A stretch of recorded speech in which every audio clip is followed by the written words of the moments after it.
Elohim, Adonai, Shama, Shama. Ma Bible au quotidien, le verset du jour. Matthieu chapitre 28, le verset 20, je cite.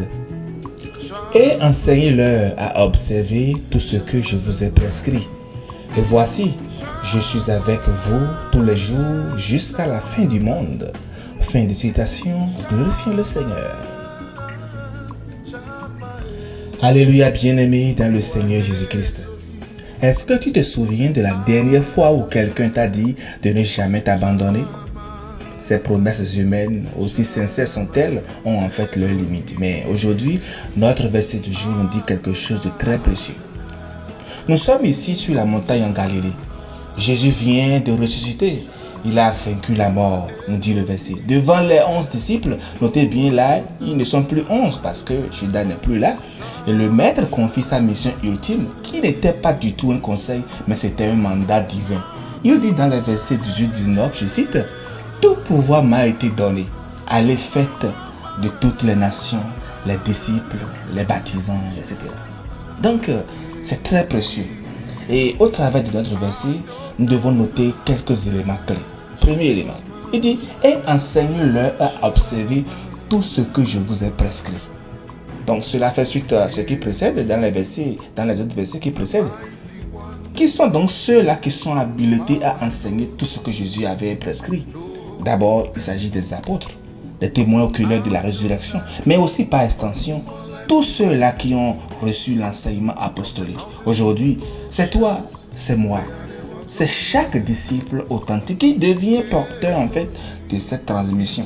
Et nous devons le faire. Moi, je le fais. Je nous invite tous donc à s'y mettre. Et parce que le verset dit, et enseignez-leur à observer tout ce que je vous ai prescrit. Qu'a-t-il vraiment prescrit Jésus de primordial? Il s'agit d'abord du double commandement de l'amour qu'est dit dans Matthieu 22, je pense les versets 37-39.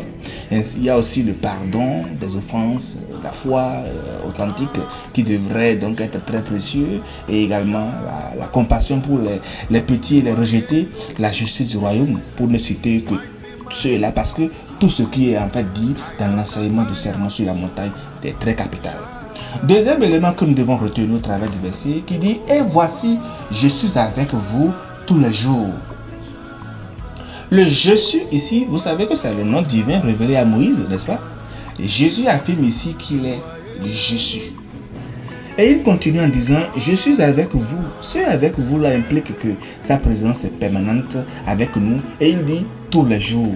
Je suis avec vous tous les jours. C'est-à-dire que dans tes réveils difficiles, dans tes journées laborieuses, tes soirées d'inquiétude, chaque jour, Jésus est là.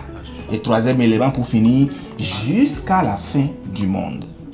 C'est très capital parce que Jésus parle de la fin de cette disparition actuelle qu'il disait dans le verset, mais jusqu'à son retour glorieux. Sa présence nous accompagne donc à travers toutes les générations, nous qui croyons véritablement en lui, dans toutes les épreuves, jusqu'à l'établissement du royaume de Dieu.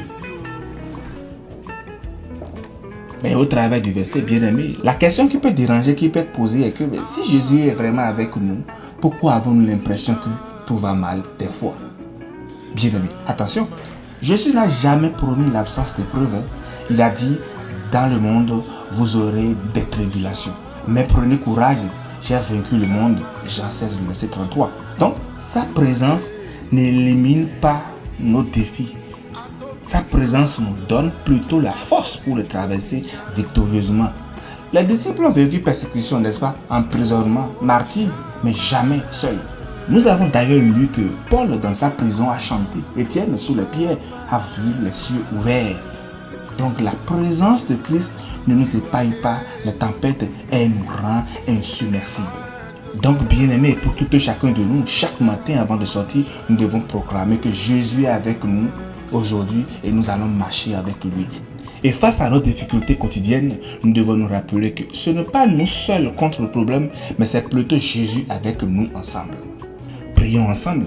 Jéhovah, Jésus-Christ, Saint-Michel, merci Seigneur pour cette promesse que tu nous as donnée au travers de notre verset du jour. Ouvre-nous nos yeux spirituels pour discerner ta présence active dans nos vies. que nous cessions de vivre en orphelin alors que nous avons le plus fidèle des compagnons, qui est toi, Seigneur. Fais de nous, Éternel, des transmetteurs fidèles de tes enseignements. Au nom de notre Seigneur Jésus-Christ. Amen. En somme, mon cher frère et soeur, notre verset du jour, Matthieu 28, le verset 20, est vraiment une boussole pour notre marche. Nous avons une mission à accomplir, un enseignement à transmettre et une présence fidèle qui ne faillit jamais. Bonne méditation et que pendant cette semaine, tu sois conscient que Jésus marche avec toi à chaque pas et que ton témoignage devienne une lumière autour de toi. Alléluia, Jésus.